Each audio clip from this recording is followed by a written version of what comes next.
You're listening to Everybody Pulls the Tarp, the go-to podcast for high performers. I'm Andrew Moses.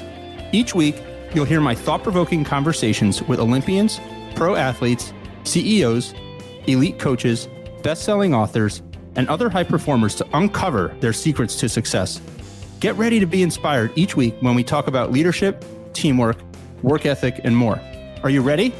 Let's go.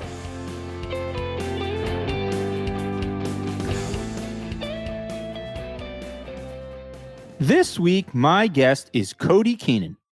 Cody went from a campaign intern in Chicago to President Barack Obama's chief speechwriter at the White House. By Cody's count, President Obama gave 3,577 speeches during his 8 years in the White House, and Cody was there for every single one. Post-presidency, the two continued to collaborate, and today Cody is a sought-after expert on politics, communication, and current affairs. Cody is also the author of the instant New York Times bestseller, Grace, President Obama and 10 Days in the Battle for America. In our conversation, I asked Cody what it's like to get feedback on your work from Barack Obama and how to manage up when your boss is the President of the United States. Cody shared so many powerful lessons on how to grow your career, navigate times of crisis, communicate ideas that stand the test of time, and so much more. This episode is a rare behind-the-scenes look at what it takes to work alongside a U.S. president and shape the ideas and moments that get forever cemented in our history books. This is a really powerful conversation that every single one of us can learn from. I can't wait for you to hear it. So, let's pull the tarp and get straight to Cody Keenan. Cody, it's great to sit down with you. Where I want to begin, I want to go way back. When you think back to your childhood, was writing something that always came easy to you? It was. And I don't mean for that to sound cocky. It still requires a ton of work and people who helped along the way, but it was something I loved to do. I was a bookworm. I would just hole up at the public library all summer long. And they had this competition every summer where there was this enormous kind of construction paper tree. And every time you finished a book, you got to put a leaf on with your name on it. I just wanted to win that every year. And I think if you want to be a good writer, you have to be a good reader first. And that just sort of set me on the path. And one of the most important people in my life was my 11th grade AP English language teacher. She was the first person ever to give me a C on anything. It was on a paper I wrote, and it came back just torn to shreds with black ink. And, like an insufferable little kid, I was like, what's the meaning of this? Rather than dress me down, she said, come back after school.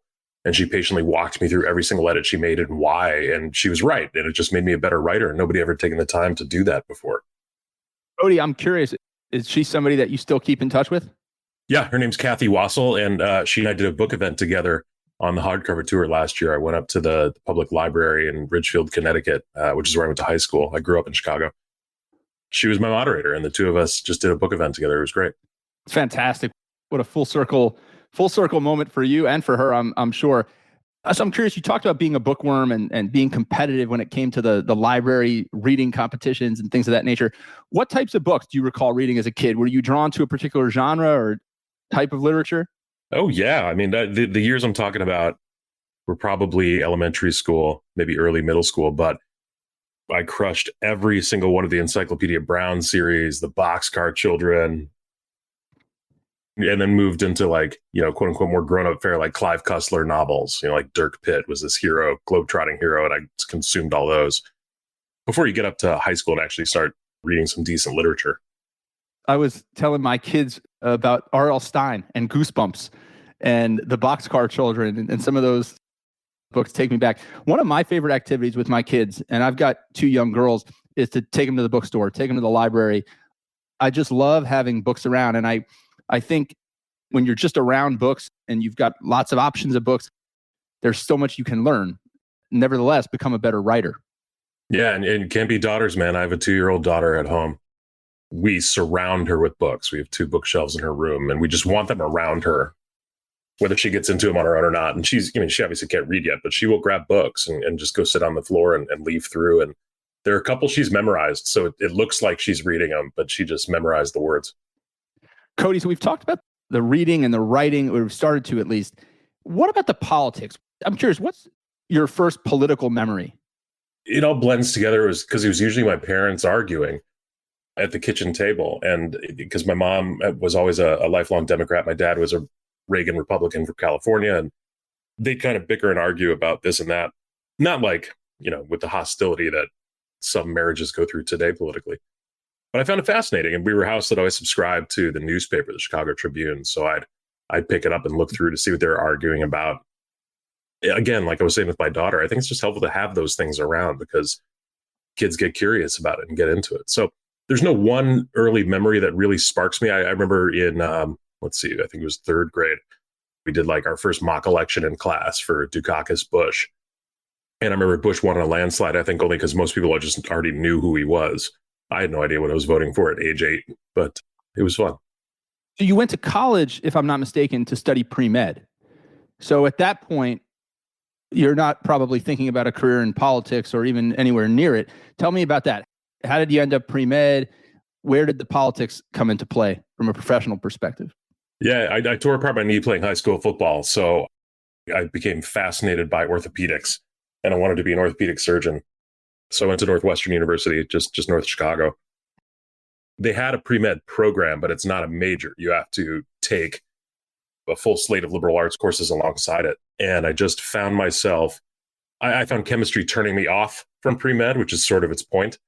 But I found that the courses I was picking out of the menu were mostly political science courses.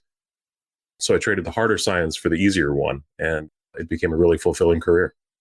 The harder science for the easier one. I'm not sure, after all of your experience, would you say that that's still the case? It seems like the work you did was still pretty challenging, Cody.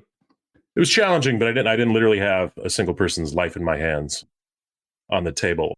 Only millions, Only millions. Depends how you look at it.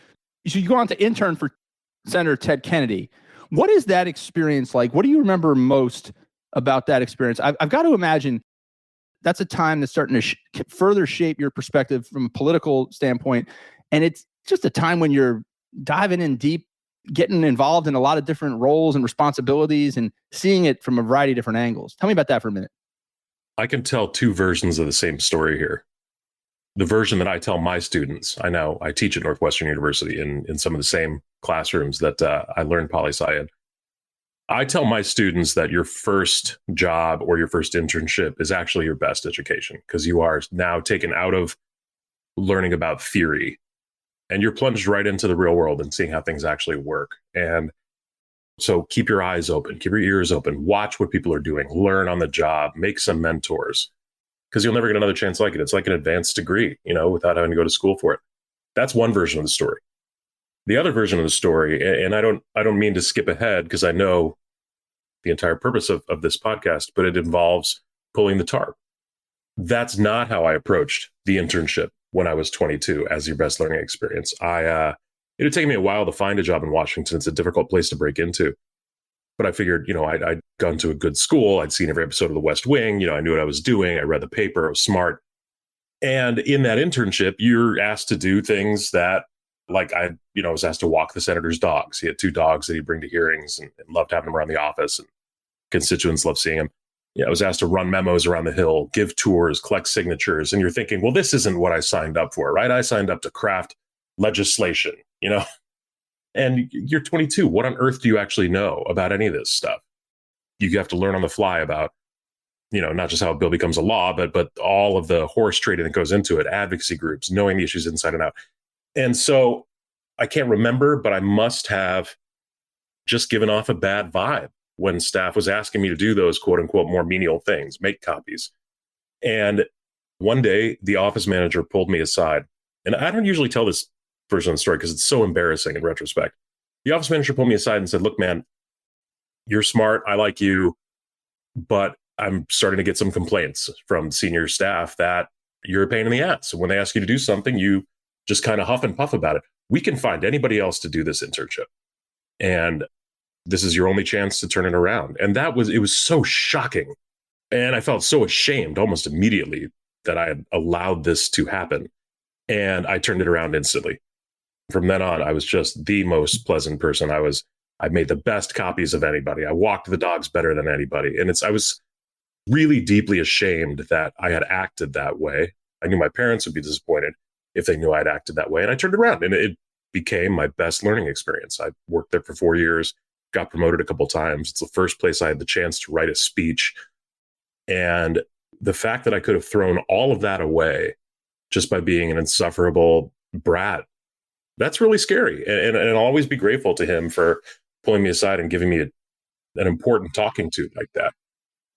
So I do tell that version to my students, but then I couched in, just make it your best learning experience. If someone asks you to make photocopies, make the best photocopies you can.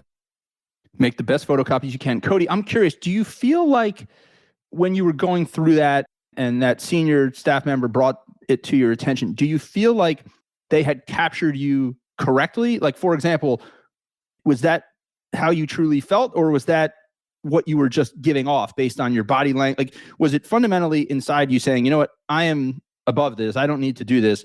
Or did you believe that it was important work that you needed to do, and your body language and your attitude were just creating a veil over what was the way you would have otherwise approached it? Honestly, I probably did think that this was something, some other younger, more junior high school or college intern should be doing, not me, not a college graduate. The things that are asked of us are done to help other people do their jobs the best they can, right? If somebody asked me to go get him a sandwich, it wasn't because he was a jerk. It's because he was working on a deadline for a floor speech or a bill or a hearing Q&A or something really important. And that just hadn't crossed my mind. Another example, and this came a couple years later when I was an assistant on the Health and Education Committee. There was a staffer in the office he was brilliant. He was at the time, and maybe still is, I don't know, the youngest person ever elected to his state legislature. And at this point, he worked on the senator's staff as one of his lawyers. And the guy just had this incredible mind and understood the issues inside and out, but he never learned how to type. So he'd bring me these just long, like 10 pages of legal paper where he had just written something out. And like a stenographer, like he treated me like a stenographer, he'd say, I need you to type this up for me right away, even if I was in the middle of doing something else. And at first, I felt that feeling again. It was like, come on, man, why don't you just learn how to type, But then you start reading what he's written down and you're like, oh my God, this is information that's not out there yet. This is going to shape a hearing, maybe a piece of legislation, maybe a New York Times story tomorrow. And so I'm getting this kind of private crash course in issues from somebody who's been doing it for 20, 30 years. So if you can get over yourself and pull back the tarp, be a team player, you can learn some really important stuff, and it will benefit your career because people will like you and push for you to get those better jobs and write letters of recommendation and hire you and promote you. It's just so important.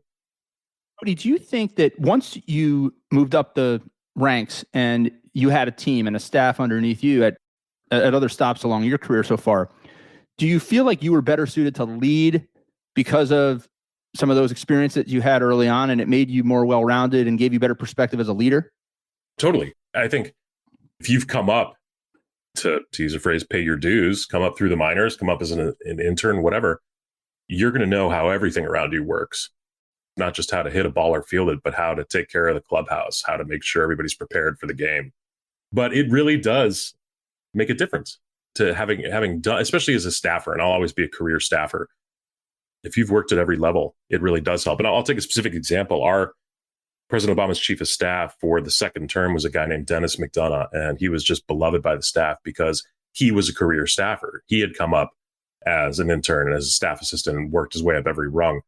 And so he knew how staff thinks, including young staff. So once a week, he'd walk across the driveway to the executive office building where most of the White House employees work. And he'd go into the cafeteria and wait in line for Taco Wednesday. Why it wasn't Taco Tuesday, I'll never know, but it was Taco Wednesday. And he'd wait in line and he'd talk to 22, 23, 24-year-olds who were working their first job like they were on the same level he was. And that makes a huge difference. The staff would love it. They'd go to try to catch him, get in his ear, learn from him. And other chiefs of staff hadn't done that. They would never leave their office. It's powerful. It's powerful stuff, Cody. I'm curious. So you're interning for Ted Kennedy. I believe you go back to school and then you get connected with the Obama campaign. Take me through that. How did you end up working for the Obama campaign, and how did you get into speechwriting? So I got into speechwriting while I was still working for Ted Kennedy. I had the Democratic National Convention in 2004 was in Boston, his hometown. So he played a significant role in it. And as staff, we all, if we wanted to, we could take the week off work and go up and volunteer on the convention. And your prize for doing that was you couldn't make any money for it, but you got a floor pass for one night of the convention. And mine just happened to be the night that this young unknown guy named Barack Obama became a global megastar. He walks into I think it was called the Fleet Center at the time, relatively unknown. And he walks out 20 minutes later, tomorrow's headline. And that's what the power of a good speech can do. And I was on the floor watching the speech and I was like, I'd heard about this guy, but I'd been focused on Massachusetts politics for a few years, not Chicago. And he described politics the way I wanted it to be. And I was just hooked. And my boss back in Kennedy's office gave me a shot to write a speech for the senator shortly after that. And then another, and then another. And I slowly kind of built that portfolio of speeches.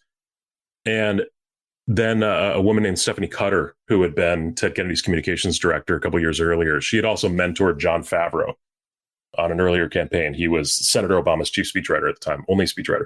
And she connected the two of us and we hit it off and he hired me as his intern, unpaid intern all over again in Chicago. But that gets back at the lessons of not being an insufferable little jerk. Like if I had just kept being that way, then Stephanie wouldn't have given me the time of the day, let alone connected me with John. So that became my first full-time speechwriting job, writing for candidate Obama in my hometown of Chicago. Cody, now paint the picture for me. Once you officially join the Obama campaign and you're going to do some speech writing, how do you get prepared for that? How do you learn his voice, his perspectives? Do you just start reading everything he's written? Do you start listening to everything he's said? Take me through. How do you prepare to arrive on the scene? Both, exactly right. I drove my beat up old Dodge Durango from Harvard and Boston out to join the campaign and listened to both of his books on tape on the way, read everything he'd written pretty much. And then you're just learning on the fly, watching him. I'm listening on the phone to him give speeches in little stump stops all around America, trying to get his cadence down. And even then, though, it's still, at first, it's kind of mimicry. I'm mimicking what I think he sounds like, what I think he would say. You don't really actually become a good speechwriter, know somebody's voice until you actually get to sit down with that person and learn from them and figure out not just what they want to say, but why they want to say it. And I didn't have the chance to do that on the campaign because he was only in Chicago maybe 2-3 times.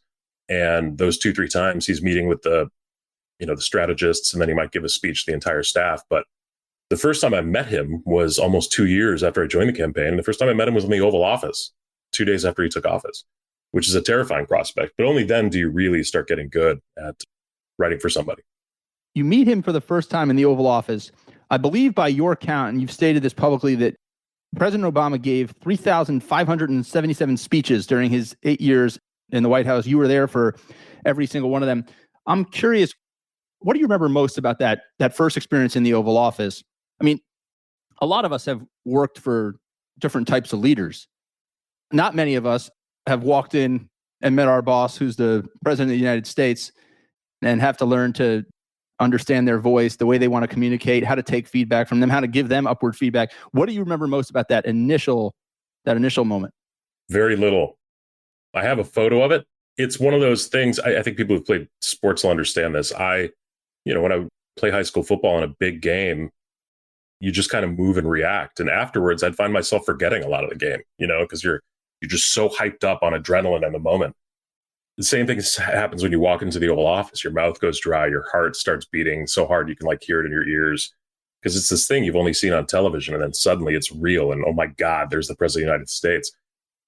I remember he didn't even want to talk about the speech. He'd said, I saw your name on the top of this draft and realized we've never met, and I just wanted to meet you.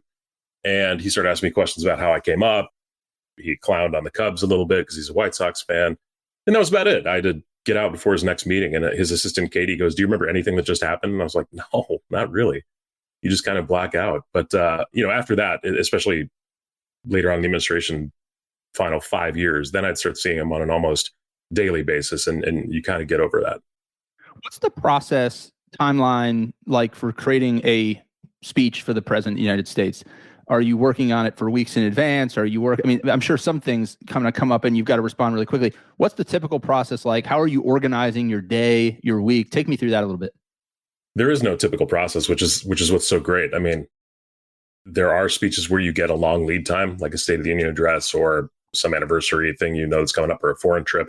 And then there are tragedies and emergencies and things where he's got to speak in 30 minutes. So there's a real mix of them both. But the closest thing I can give you to a typical schedule is we try to plan out 2 weeks in advance what his actual trips and speeches are going to be, what we're going to focus on, what messages we want to drive. And then I would assign those to the rest of my team. And this is important. I have an incredible team of writers around me.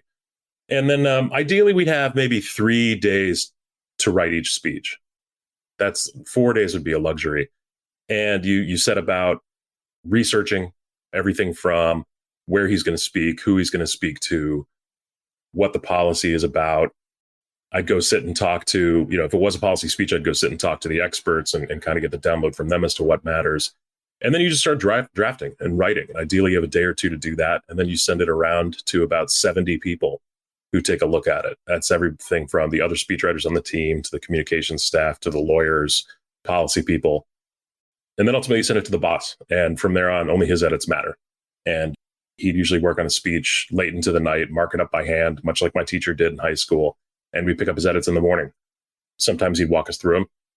Then we'd make them and it's game day. And then you get the next speech and you're off to work. Are his edits as detailed as have been kind of like publicly talked about? I mean, I have this vision and people have described these yellow legal pads and these handwritten long form notes. And you talk about it a bit in the book. But I mean, is that how it came back to you most of the time? Yeah. Yeah. And you can, I wish I had one handy right now. They're all in the National Archives where they should be. But if you really knocked it out of the park, he might only have a few line edits on there. And he was always very precise with them. He'd insert a word or a sentence or a paragraph or cut something. And he'd have kind of these neat surgical lines going all over the paper. If you really kind of screw the pooch, he might get out a legal pad and write full sections for you to insert somewhere else. Or even worse, he might just call you up to his office and say, let's try this again. I am thinking back to a conversation I had with Olympic gold medalist Tara Lipinski, figure skater. And she told me, Andrew, I'm a self-proclaimed perfectionist. Even right up to the moment that I'm about to skate away from the boards after years of training for an Olympic competition, I still don't really believe I have it right. Do you identify with that a little bit, like that perfectionism? Was President Obama that way where, up until the last minute, you guys are sitting in a holding room, making edits, making changes, or were things pretty buttoned up? Things are pretty buttoned up. It was very rare we were making last minute edits. I think there was only one State of the Union address where he added a line, in the limousine on the way to the Capitol. But otherwise, we had it buttoned up. And that was because he placed a lot of value in speeches. Those are his words on a page. It's the way he makes an argument with thought and reason and story. And for him, it was sort of like sheet music. A teleprompter is not something that you use as a crutch to read from. You could always put the pages right in front of you on a podium. A teleprompter is, by the time we had a speech in the prompter, it was exactly what he wanted to say, down to the word. If we had time, even down to the syllable. He might rehearse a speech and say that line needs one extra syllable or one less syllable to have a nice kind of cadence and rhythm to it. So by prompter time, every word is where he wants it. It was so rare that he would do last minute edits. But I also agree with Tara Lipinski. I'm an incredible perfectionist. I will edit up until the last second. For me, that's not when he hits the stage. That's when I need to get him a draft. But I'd still go back in time now. If I still had time to edit the speeches that are widely considered his best, if I still had time to go back and edit my own book, I would. Just eventually you run up against a deadline. But I don't think there is such a thing as a perfect piece of writing. I would edit a speech or a book for years until I'd be happy with it. No such thing as a perfect piece of writing. Cody, I'm curious, when you're writing these speeches, obviously you're trying to channel the president's voice and the president's policy perspectives. How much are you trying to kind of internalize it for yourself and think to yourself, if I was on the receiving or the listening end of this, what would I want to hear? How would I want to feel? Or are there times that you have to really decompartmentalize kind of how you would feel from it and put yourself in the shoes of others? Talk about that for a minute. How do you balance kind of your own raw emotions versus what you need to accomplish for a particular audience? Yeah, again, both things you said are true. A great way to get fired quickly would be to insert yourself into a speech in a way that doesn't match what the principal or the president wants to say. So I was lucky in that it was pretty rare that he and I disagreed on anything big thematically. we'd have little arguments about various sentences or constructions or whatever. But on the big stuff, we agreed. So I never had to write a speech where I was adamantly opposed to what he was talking about. But I'm always thinking about the audience, and because we all see the world through different lenses and different experiences. And so what he's saying is not for my benefit. It's for the audience. For him, it can be global. But I'm always thinking about the people in the room. I'm thinking about the people watching at home. And not just what they want to hear, but what they need to hear, and how to write it in a way that anyone can understand, in a way that anyone could agree with, even if they disagree with parts of it. You also want an audience to feel like the president understands them, like he knows what they're going through, like he's taking the time to get it. So we were very precise with our words. And if we were writing about something more complicated, like race, where he and I both come at it through wildly different experiences, I would always begin by listening, trying to get into his head and again, not just understand what he wants to say, but why. Because they're not my words on the page, but I can try to write them in a way that, an audience of people like me or of different experiences could grasp and understand. Cody, now I've got to ask, you mentioned a few healthy arguments and disagreements there with the president. We're all constantly challenged with the idea of managing up, but I've got to ask you, what is it like managing up when your boss is the most powerful person in the free world? Yeah, what's it like managing up to the guy with the nuclear codes? It's terrifying. For the first couple years, I think, when I was maybe the first 2 years in the White House, when I was still a junior speechwriter and didn't see him often, I would just agree with whatever he said or did. I'm like, I'm not standing up to him. Are you kidding? I might ask my boss, John Favreau at the time, to do that. But you come to realize he actually values it and wants it. If you're the person in a meeting who's not saying anything, he's going to call on you. And so I did. I remember the first time I stood up to him on something and I said, that's a bad idea. I probably almost threw up on my shoes. Like, I was so nervous to do it. And then he just pushes you and says, why? Tell me. And I came to realize ultimately he would already know the answer, but he loved putting us on the spot. He loved making us earn the point. And that first time, he kind of let me have it afterwards. And in that, I pushed. I was like, you can't say this, because if you do, it's true. But if you do, Fox News is going to make that the story and run with it for a week. And he goes, what's wrong with that? And I was like, well, that means that no one else will hear anything that you actually said, because they'll all be focused on this other shiny object. And let's just deny them that chance. And after a few more back and forths, he concedes the point. And as he exits the room, he says, fine, you win. I just think it's sad you don't think we can talk openly and honestly about our history. And I was like, come on, man. So it's hard, but he did appreciate it. And one other lesson I learned early on, I was writing a commencement address for him, and I want to say 2011. And I just sit down across from him in the Oval Office and say, so what do you want to talk about? And he was very rarely snippy with me. I want to say less than 5 times in our entire 14-year career together. This was one of those times, which means he had just come out of some awful economic meeting or terrorism meeting or something. And so I say, what do you want to talk about? And he goes, what am I paying you for? And I was like, okay, never come without a few ideas ever again. So I always enter the Oval Office with a few different ideas. That's a powerful lesson to put a pin in that I think any listener, anybody, regardless of what they do, can learn from, right? I mean, you always want to be the person coming with solutions. You want to come with ideas. You don't want to be the person coming with a blank notebook and a bunch of issues and questions. So you learned the hard way from the President of the United States, Cody, but it's a powerful lesson that all of us can take away. You talked about that lesson as it pertained to kind of your career, and I'm sure you learned a ton about writing and communicating and things from President Obama. Is there a life lesson? I'm sure there's many, but is there one life lesson in particular that sticks with you that you learned from him? There are a lot. I'll tell you one of the smallest and most annoying is I informed him once of my plans to propose to my girlfriend, now wife. And his piece of advice is make sure you take an umbrella. And I'm just like, okay, sure.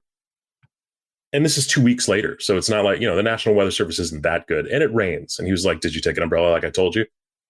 That's not a life lesson, but that's how annoying he can be when he's usually right. Some of the great lessons, there are a few. One is don't impugn motives to people. Don't assume that you know why someone is doing what they are or feeling the way they are, because you don't know. And in a speech, that can be reckless. But in day-to-day existence, it's a good lesson. Some of the ones with speechwriting, I wrote about this one in the book. I took in the 2015 State of the Union address, the first draft, and I gave it to him about 8 days early, which was a new record. And I was pretty proud of it. I thought it was going to be our best one yet. And he calls me up. He's having lunch just off the Oval Office. And he says, sit down. And he goes, so everything is in here. Every sentence says something. Every word means something. I think it's in the best shape we've been in this far out. And like every muscle in my body relaxed. I agree. That's great.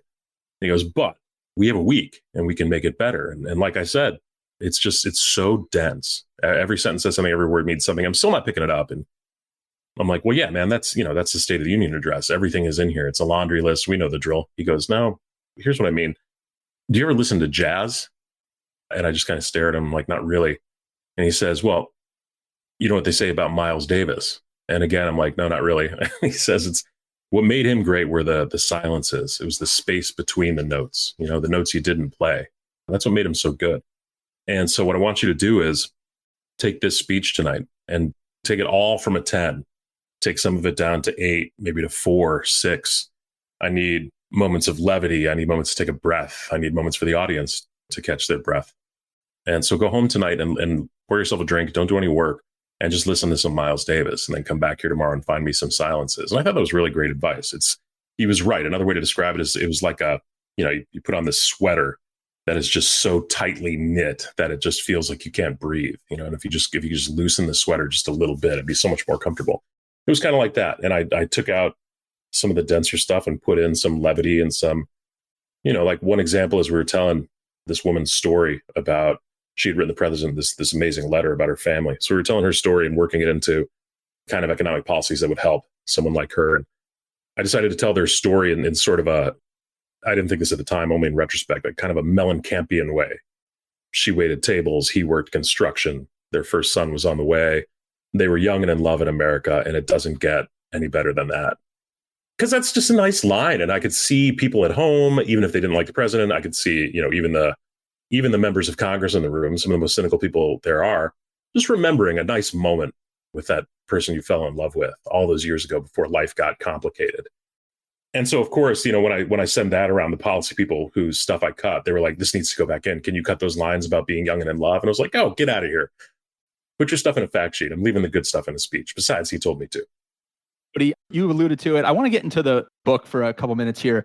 Your book is absolutely fantastic. In the cover, they describe it as spellbinding, and I agree. It is spellbinding. Thank Grace, you. President Obama and 10 Days in the Battle for America. It was an instant New York Times bestseller when the hardcover came out.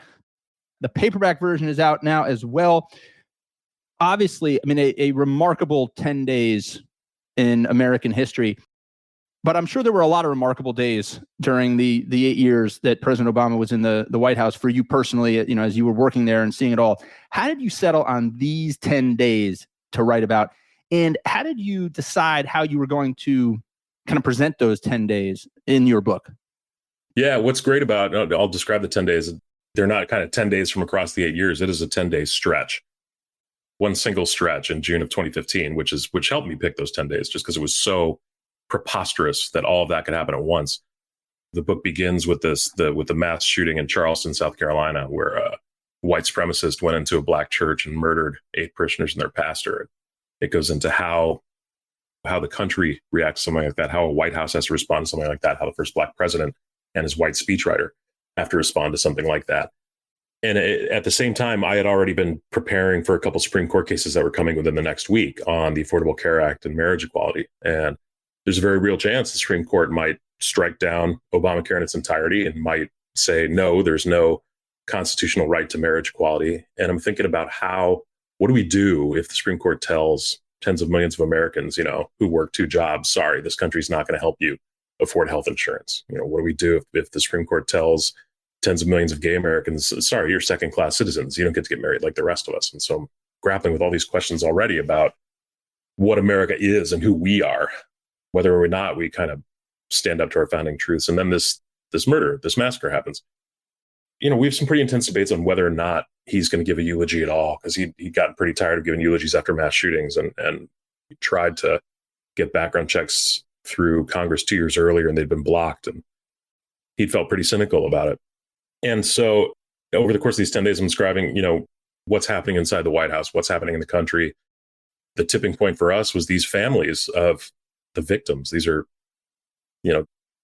48 hours ago, they've lost their mothers, their grandmothers, their kids, siblings to a murderer, and they go face him in court.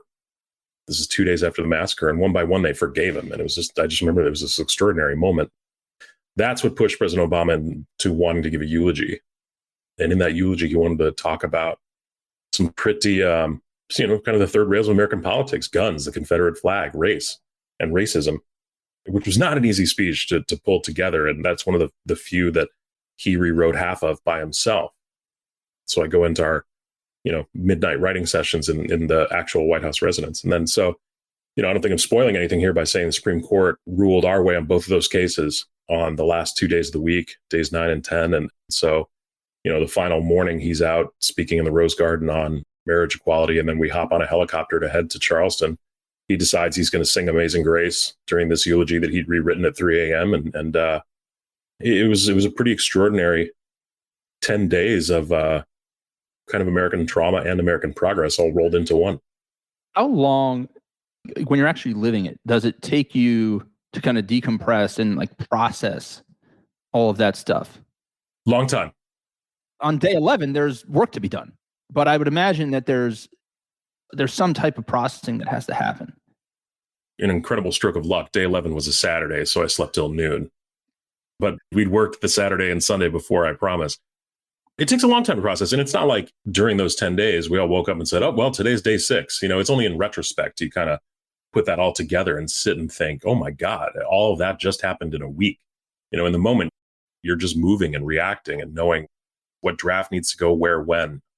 We had to write 4 drafts, different drafts for each Supreme Court rule decision, because they could have ruled not just in 2 ways, but in multiple ways.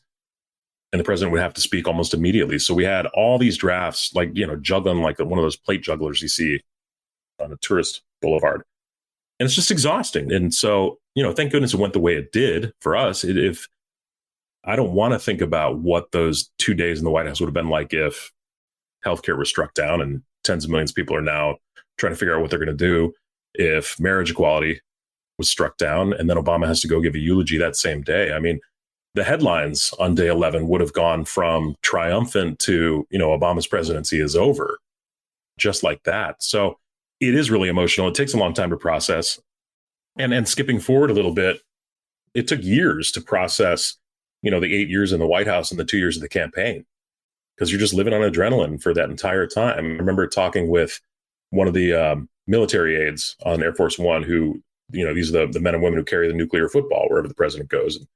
And one of them told me, look, man, you're not going to get this yet, but it's going to take you at least a year, maybe 2, to feel normal again, for the adrenaline to drain out of your body. Every time I came back from a tour in Iraq or Afghanistan, this is him talking, not me, obviously. That happened to me too, And I said, well, it's not, we're not working in a war zone here. He said, no, I know, but you guys are constantly on. You cannot be turned off. You don't get enough sleep. When you wake up in the middle of the night and check your BlackBerry, something's happened in the world. You're just always on. And it's going to take a long time for that to sort of drain from your body. Cody, you've been so generous to your time. I want to, as we begin to wrap up our conversation, I want to go back to the number of speeches. I want to make sure I get this right. In my notes here, 3,577 speeches President Obama delivered during his presidency. You were there for all of them. But I have to believe, as I look at your Chicago Cubs hat, the last one was particularly a full circle moment for you. It was President Obama's speech at the White House for the Cubs visiting for their first World Series title in 108 years. I had Ben Zobrist on the podcast about 6 or 7 weeks ago. We had a fantastic conversation. What was that moment like? You wrote State of the Unions, you wrote eulogies, you wrote policy speeches, you wrote campaign speeches. And then the final speech is for a guy born in Wrigleyville. The Cubs are at the White House and you're writing the president's speech. What was that like? What do you remember about that? And how cool was that?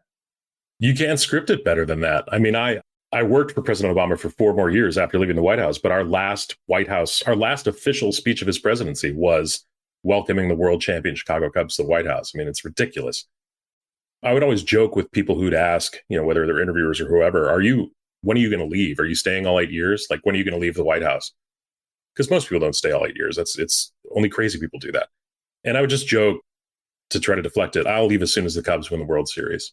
And then they do in 2016. And so we're frantically trying to get them to come before we leave office. And so they do the Monday, right? He leaves office on a Friday. They came that Monday. And typically when a championship sports team visits the White House, we would prepare 5 minutes of remarks tops because the president's got other stuff to do with his time. I wrote a 20-minute speech that I'd been basically jotting down in my head, not just for the months since the Cubs won the World Series, but for my entire life.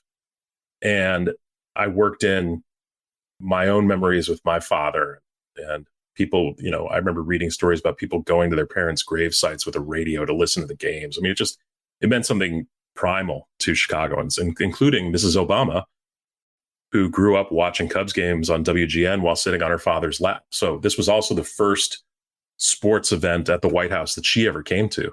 And she addressed all the players privately before we went out to the room with an audience. And I'm looking around and like Javi Baez is crying. And all these big, tough athletes getting all choked up, listening to the first lady talk about watching with her dad. So I give Obama this draft and he looks through it. He's like, dude, how long is this? It's about 20 minutes. And he goes, that's too long. I was like, just read it. Just go read it. And it was this great, joyous moment. I did ask his permission. When he won Iowa in 2008, the first caucus, we began that speech with, they said this day would never come. And so I was like, you know what? I'm going to do it again with the Cubs. That I asked his permission for. I said, hey, can we bring this back out? And he goes, you know what? For this, yes, we can. So he began by saying they said this day would never come. And it was just this really fun celebration. I got to bring my parents to the White House to the event. They got to meet all the players. And you can't fully see it here, but I've got my Keenan 44 jersey that the team brought. And I walked around and asked all the players to sign it like I was a little kid. Just decorum went out the window that day. I'm just walking around with a Sharpie. So it was really, really, really special. I'm sure it was. Cody, this conversation for me has been really special. I have learned so much. There's no question that you just kind of like ooze this stuff from your soul. I mean, it's talking to you for a few minutes. I understand just how much all of this means to you. And it's no surprise you've been so successful and why you bring so much passion to everything that you do. Cody, there is no question you are a tarp puller, certified tarp puller, member of the Everybody Pulls the Tarp community forever.